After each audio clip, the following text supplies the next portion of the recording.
Miarabanao ny tokantrano manaraka ny meteo amin'izao fotoana izao ny sary azo tamin'ny azanabolana tamin'ity an'ity mbola mitoetra ato atsimo atsinana Madagasikara hatrany ilay rindraona izay mitondra betsakorina amin'ny tapany atsimo atsinana ny nosy iny.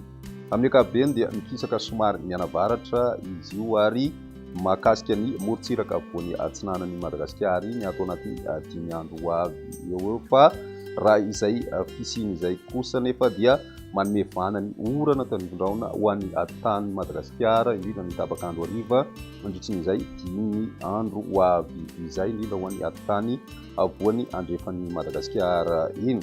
Ny fisin'ilay rindraona ihany koa no anisany mahatonga ny arotsakorona mety anatombo kokoa ho an'ny morontsiraka atsinana Madagasikara ka manoloana izany dia misy ny fampitandremana miloko mavo mahakasika an'izay abetsahana rotsakorana izay manodidina ny 50 ka hatramin'ny 100 mm moa ny orana andrasana atao anatin'ny 3 andro ho avy ho an'ireo morontsiraka voakasika ao amin'ny faritra atsinana izany sy ny faritry vatovavy manoloana izany rehetrarehetra izany dia entana hatrany ny mponina amin'ireo toerana voakasika mba hanaraka ny toromarika izay omen'ireo manam-pahefana isa-tokony mba hisoatsika ny loza amin'ny toateraka izay rotsakorana izay.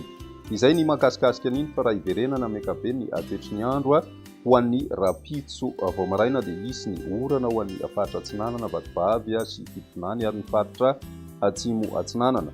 Mandraona kosa ny andro ary mety hoarahina herika ho an'ny ilan'ny atsinanany avoatany. Ny ambony moa dia ny masoandro no ibalika ho an'ny rapitso tolakandro misy hatrany izay orana izay ary mety hanatombo kokoa ho an'ny faritra atsinanana, mitohy ihany koa ho an'ny faritra Analanjorofo sy ny faritry vatovavy.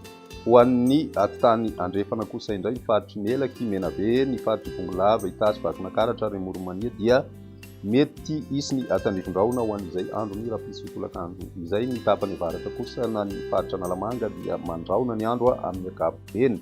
Ho an'ny tapany atsimo ny nosy maina tanteraka aloha izany raha ny vinavina ho an'izay andro ny rapitso izay hatrany.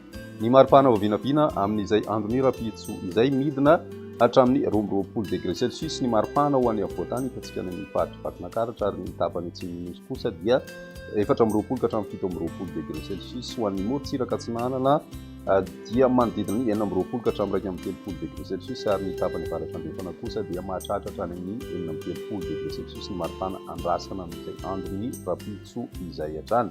Ny toetry ny androntsika ho an'ny talata mitoetra ny orana ho an'ny morontsiraka atsinanan'ny nosy iray manontolo iny ny faritra Ambatsoa, Analanjorofo, ny faritra atsinanana vatovavy, fitonany ary faritra atsimo atsinanana no ahitana izay rotsakorana izay manorana malefaka miatoato mety atevina ho an'ny faritra atsinanana.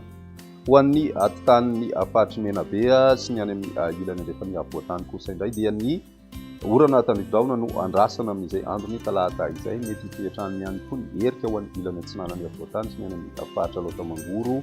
Mety ahitana orana tandrifon-drahona ihany koa ny morontsiraky ny faritry Diana sy ny faritry Sofia indrindra ny tapakandro harivan'ny andro ny talata izay. Raha ny maripana vao vinavina kosa amin'izay andro ny talata izay 20 ka hatramin'ny 20 ho an'ny avoatany ary 20 ka hatramin'ny 30 degré Celsius ho an'ny ilany atsinanana. Ny any amin'ny ilany andrefana kosa dia 30 ka hatramin'ny 30 degré Celsius ny maripana andrasana amin'izay andro ny talata izay hatrany. Ho an'ny alarobia kosa indray dia mbola mitoetra ny rotsakorana ho an'ny faritra atsinanan'ny Madagasikara manomboka any amin'ny distrika Antaolagnaro zay ka hatrany amin'ny distrika Nantalamo. Misy ny orana tandrifon-drahona andrasana ho an'ny faritry Diana, Sava sy ny any amin'ny tany faritry Sofia. Ho an'ny ilany andrefan'ny Madagasikara ihany koa dia miandry orana tandrifon-drahona ny faritry Melaky, ny tany faritry Menabe ary ny tany faritra atsimo andrefana. Ny ambony kosa dia maina aloha ny andro raha ny vinavina hatrany. Ny maripana vao vinavina izay 20 ka hatramin'ny 24 degré Celsius eo ny maripana ho an'ny avoatany ary 20 ka hatramin'ny 30 degré Celsius kosa ho an'ny morontsiraka atsinanana. Ny any amin'ny ilany andrefan'ny Madagasikara mafana hatrany ny andro mahatratra hatrany amin'ny 17 degré Celsius moa ny maripana andrasana amin'izay andro ny alarobia izay hatrany. Dia izay indray ary ny meteo tamin'ity ara-pisinay fotoana manaraka veloma tompoko.